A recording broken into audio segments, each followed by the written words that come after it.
amatendo ga Padre Pio omutuukirivu eri abo abamulinamu obwesigwe obw'omunda. Ayi Mukama tusaasire, ayi Mukama tusaasire, ayi Kristo tusaasire, ayi Kristo tusaasire, ayi Mukama tusaasire, ayi Mukama tusaasire, ayi Kristo tuwulire, ayi Kristo tuwulire, ayi Kristo tuwe, ayi Kristo tuwe. Maria omutuukirivu otusaabire, Francisco wa Assisi otusaabire, Padre Pio omutuukirivu otusaabire, ttendo ly'ababrother abakapukiini tusaabire, empagi y'abakkiriza tusaabire, omwefaananyirizi wa Kristo tusaabire, omusosolodooti wa Katonda asaanidde tusaabire, omuyigiriza w'amazima tusaabire, entiisa y'emyoyo emigwagwa tusaabire, mukubagiza w'abali mu bulumi tusaabire, muyambi w'abali mu bwetaavu tusaabire, mwolereza Katonda gwe yeeroboza tusaabire, mukozi w'ebyewuunyo tusaabire, olw'ebisaanyizo bya Padre Pio ebirungi tulokole ayi Mukama, olw'obutaweera ng'anoonya okuzza gy'oli aboonoonyi tulokole ayi Mukama, olw'okuyigiriza n'okusomesa kwe tulokole ayi Mukama,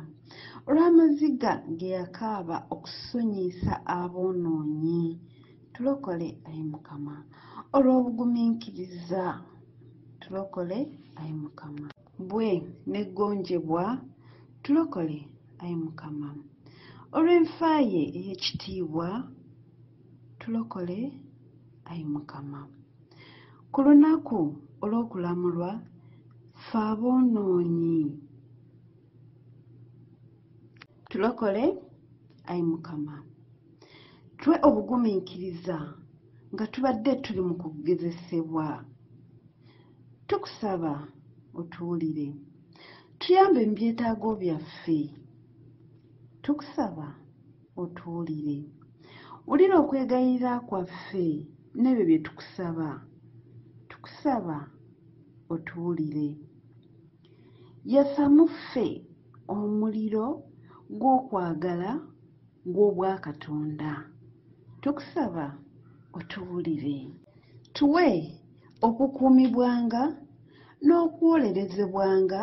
Padre Pio omutuukirivu, tukusaba otuwulire, kaliga ka Katonda gw'aggyawo ebibi by'ensi tusonyiwe ayi Mukama, kaliga ka Katonda gw'aggyawo ebibi by'ensi tuwulire ayi Mukama, kaliga ka Katonda gw'aggyawo ebibi by'ensi tusaasire, ayi Padre Pio omutuukirivu tusaabire, tugesaana okufuna Yesu Kristo by'atusuubiza, twegayirire ayi Katonda kitaffe, omuweereza wo Padre Pio yasembeza Kristo n'Eklezia eri ensi yaffe eya leero, tuyambe ng'emitima gyaffe tugisembeza ate kumpi n'ogw'omununuzi waffe, twagala okuba n'obulamu ng'obw'abatuukirivu b'obudde bwaffe, ebizibu eby'amaanyi ebiva ku by'embeera z'obuntu n'ebyenfuna n'ebyobufuzi n'ebyobuwangwa n'ebyobugunjufu, tuyambe tubyasangulizenga mu lwenda lw'Evvanjiri, tuyambe buli ekitutuuseeko tukigonjoolenga, Kristo yennyini lulimi olwangu olw'amawulire ag'essanyu, ekkubo, amazima n'obulamu bwaffe leero n'emirembe gyonna, amiina. Mu linnya lya Paatiri n'erya Mwana n'erya Mwoyo Omutuukirivu, amiina.